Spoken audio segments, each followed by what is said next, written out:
Welcome to The Explainer. Today, we're looking at something incredibly fascinating. We're going to see how recent election headlines actually reveal a massive structural shift away from America's original founding blueprint. We're going to unpack how the very mechanics of how our government was designed to run have been completely transformed by modern political movements. It's a huge topic, so let's dive right in.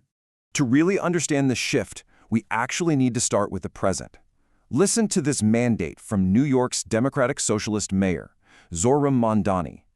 He isn't just talking about winning a standard election here. He's setting the ideological stage for a total modern political shakeup. It's a call for a profound realignment in what a political representative is actually supposed to do. And you know what? Recently, voters in New York responded to that exact call. Breaking news out of New York perfectly highlights this momentum. 3 candidates, backed by the Democratic Socialists of America, or DSA, just absolutely swept their Democratic primaries. We saw Brad Lander take the 10th district, Claire Valdez won the 7th, and Darializa Avila Chevalier toppled a 5-term incumbent in the 13th. This is a distinct, powerful shift to the left, and it's a shift that has establishment Democrats openly expressing a lot of concern over their broader midterm appeal. To really grasp the weight of this faction's momentum, you have to look at the sheer margin of victory here. Brad Lander didn't just edge out his opponent. He defeated 2-term incumbent Dan Goldman by a staggering 65.7% to 34.1%.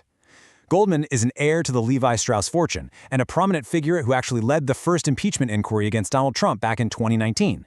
So defeating him by such a massive margin, it just shows that this progressive wave is incredibly energized and highly organized. And these candidates aren't just running on vague ideas. These abstract policy goals are grounded in concrete, systemic overhauls. The candidates backed by Mamdani are running on explicit vows to abolish ICE and tax the rich. It's a push for a government that doesn't just manage the status quo, but aggressively dismantles existing structures to engineer a totally new economic and social reality.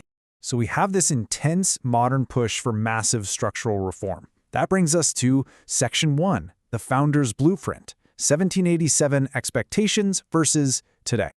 Picture this. The founders designed a government for a radically different world. They were managing a nation of just 4 million people. There was no standing army, there were no federal agencies, and absolutely no national welfare programs. The federal footprint was intended to be incredibly small, basically handling only basic defense, diplomacy, and interstate commerce. That was the whole shebang.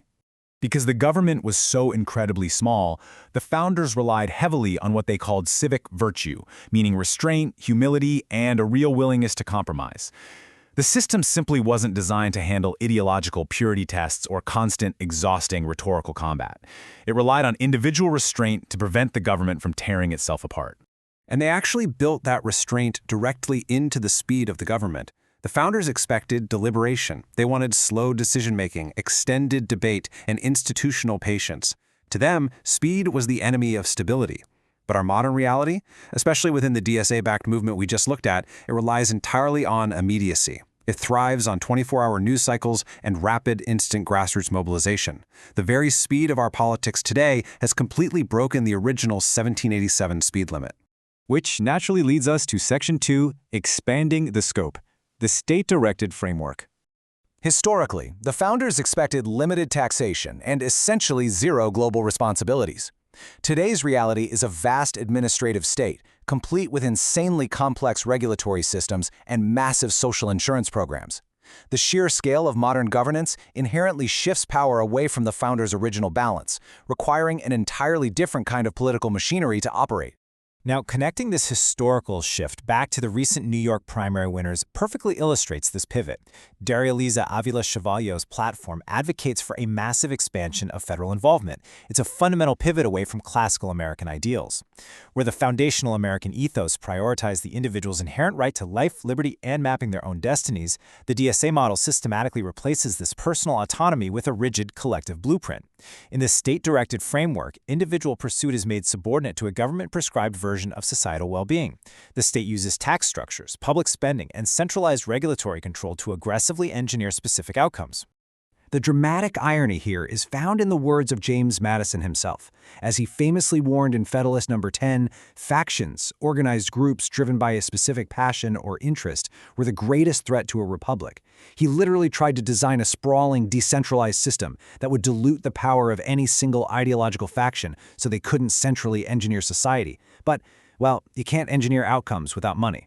That brings us right to Section 3, Factions and Fiscal Reality, how the money is managed. The founders had an incredibly strict belief in balanced budgets. They believed debt should be temporary and budgets highly predictable. But our modern reality, it's governed by structural deficits, crisis budgeting, constant shutdown threats, and massive omnibus bills that no one has time to read. Governing by crisis has, for all intents and purposes, become our normal operating procedure. And modern political movements lean into this heavily. DSA-aligned figures typically accept structural deficits as a totally necessary trade-off to fund expanded social protections. It relies entirely on aggressive government intervention dictated from the top down. It is vital to recognize that this deficit tolerance dictates exactly how your tax dollars are spent today. It marks a complete, fundamental departure from the founders' fiscal worldview, where routine borrowing was considered downright dangerous. But this structural departure from 1787 isn't just a phenomenon of the political left. Let's look at Section 4, a modern structural divide, the bipartisan reality. This shift is absolutely bipartisan. Consider Donald Trump on the populist right and Darializa Avila Chevalier on the DSA left. Trump emphasizes sovereignty, deregulation, and executive energy. Chevalier emphasizes equity, grassroots mobilization, and structural reform. While their goals are exact opposites, both factions are utilizing the exact same massive modern state apparatus to push their agendas. Neither of them is using the limited, slow-moving system of 1787. Because of this, the actual seat of power has physically moved. The founders expected congressional primacy. Congress was supposed to hold the power of the purse and slowly make the laws. But today, we live in an era of presidential centrality. Both factions now rely heavily on the executive branch to engineer social and economic outcomes through executive orders and administrative rulemaking, entirely bypassing the slower, deliberative Congress. So what's the result? Faction is no longer a danger to be minimized. It is the organizing principle of modern political life. Our entire fiscal identity has become completely faction-driven, which is precisely the nightmare scenario Madison hoped his complex system of checks and balances would prevent. Let's pull this all together. Section 5, Redefining the American System, a fundamentally different state. We have witnessed a massive three-part pivot. We've shifted from a limited scope to an expansive administrative state. We've shifted from empowering individuals to choose their own paths straight into collective, state-directed mobilization. And we've shifted from balanced predictability to faction-driven structural deficits. Ultimately, the seat of decision-making has shifted from the independent citizen right to the heavy machinery of the government itself. The source analysis actually sums it up perfectly. It states, neither approach matches the founders' fiscal model, because the modern state is fundamentally different from the 1787 design. This firmly establishes an impartial structural conclusion. The entirety of our modern political apparatus operates on a totally different set of physics than what was drawn up at the Constitutional Convention. Ultimately, the scale of 2026 America simply does not fit into that small 1787 blueprint. And why this matters to you is that these structural shifts, these moves toward huge executive power and factional budgeting, dictate exactly who makes the laws that govern your daily life, your business, and your community right now. Which leaves us with this final, really important thought to ponder. As we look at the incredible momentum of modern political movements and the vast administrative state they seek to command, are modern politics breaking the founders' blueprint or simply evolving it to fit a larger, much more complex world? Thank you so much for joining me for this explainer. I really hope it gave you some fascinating structural context for today's headlines. Keep questioning, keep learning, and I will see you next time.